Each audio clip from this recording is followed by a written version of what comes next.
What if I told you that what tried to break you trained you? What tried to delay you disciplined you?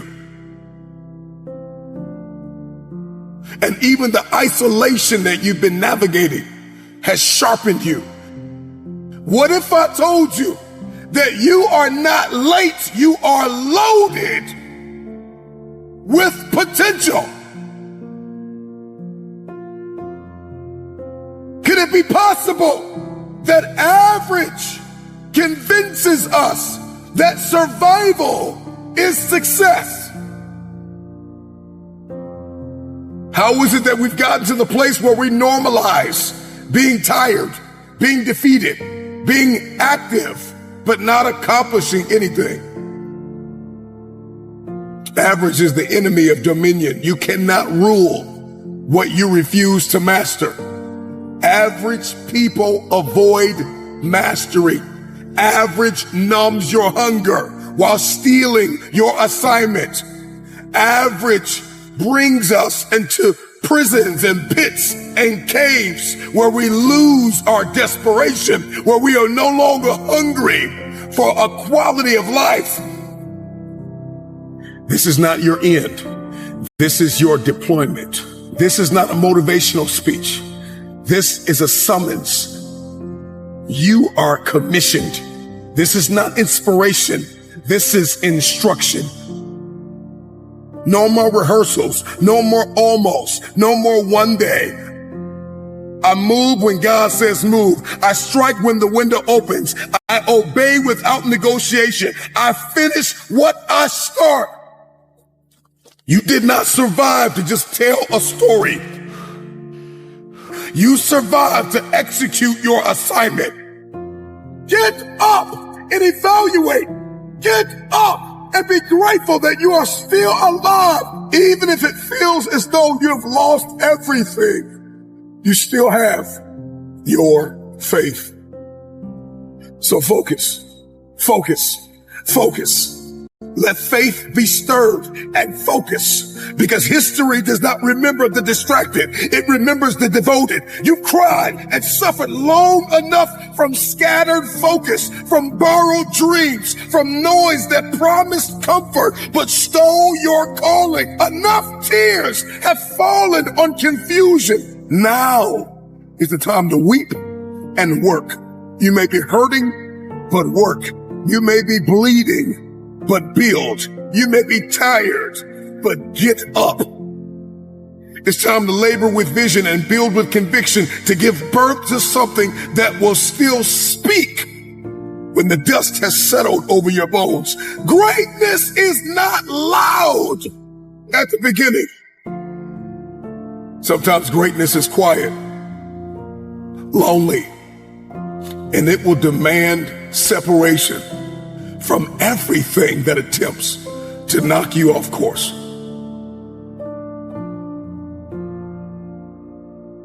Greatness demands discipline. Average negotiates them away. Average attracts applause from people who settled. They will clap for you, not because you are great, but because you make them comfortable. Your life, your endeavors, your assignment, your anointing, if you actually walk in it, should make somebody uncomfortable. A lot of you listening to me were born into bloodlines that have suffered through generational captivity. You start and you don't finish. You get an idea and it stays in the journal. You did not fail, and you're not finished. You did not come this far. You did not sweat that hard. You did not bleed and grind and hustle and pray and fast and hope for your heart to stop beating here. I need you to declare this with me. I refuse to die with instructions still inside of me. I refuse to meet God with unused faith. I refuse to explain why I played so small when I was trained for war. I was trained to fulfill my destiny. Everything you survived was for this hour. And so there's no more catching up. You're stepping in. And this is not the season of preparation. No, this is the season of execution. It is now, not when it's comfortable. It is now, not when it is applauded. The time is now, because your moment, your opportunity, the open window, this cannot be rescheduled. It is now or never. And I don't do never.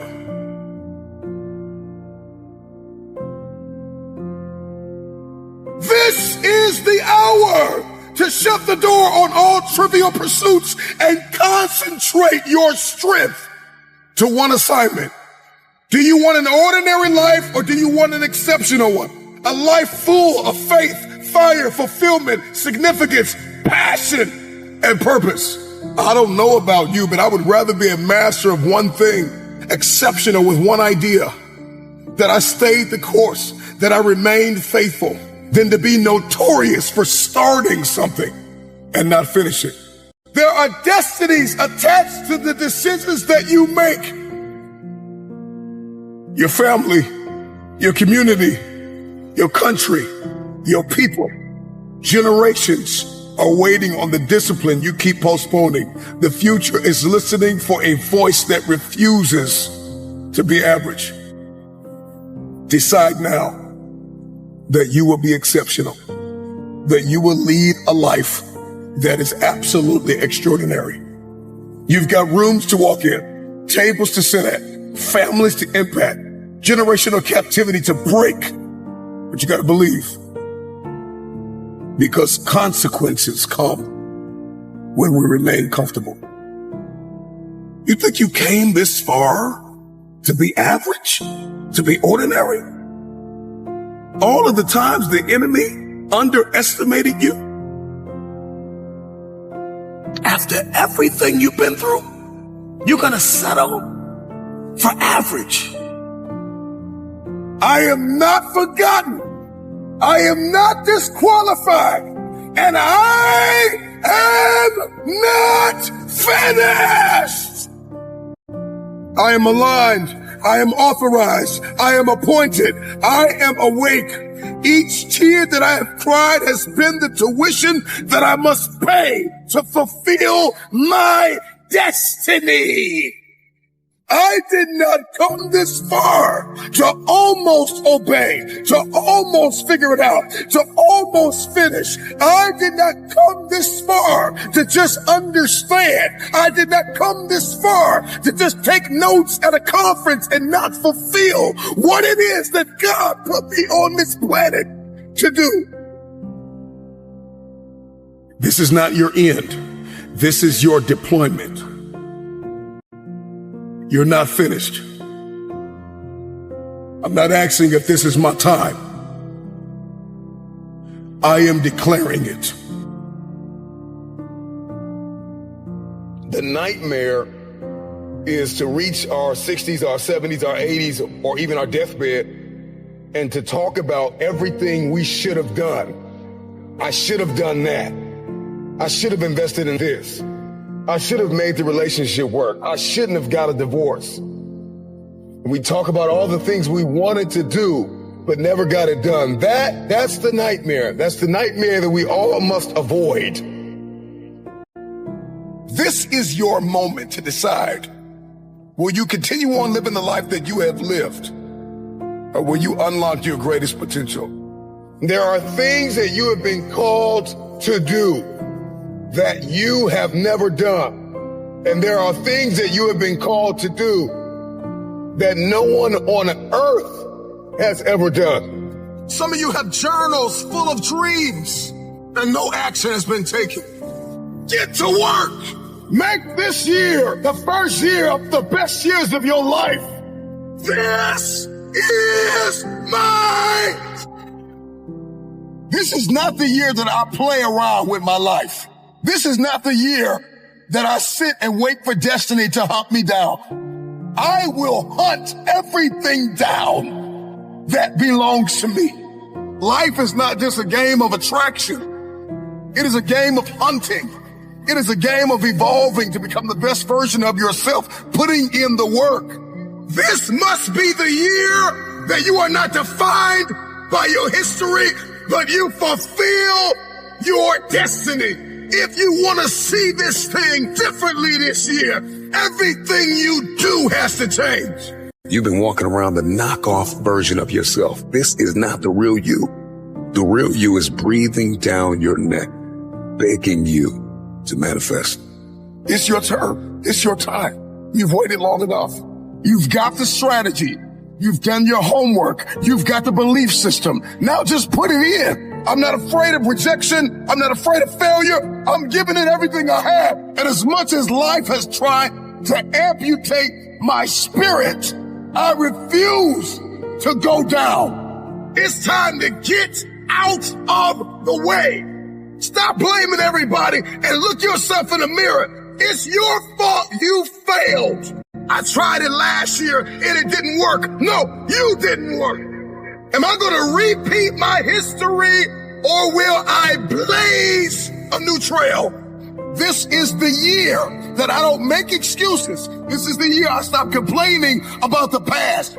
This is the year that I give everything I have. You have to get hungry. When is it going to be my time? When is it going to be my time? And in order to be next, you got to change the way you live, you eat, you walk, you talk, you think. It's got to be a lifestyle change. When you shift your paradigm, when you shift your thinking, then what we see in our head. When you have your mind made up that no matter how you're feeling every day, you're going to give it everything you have, then all of a sudden the world opens up to you. Come to the resolve this year that dedication, discipline, perspective, preparation is going to be your new code of conduct.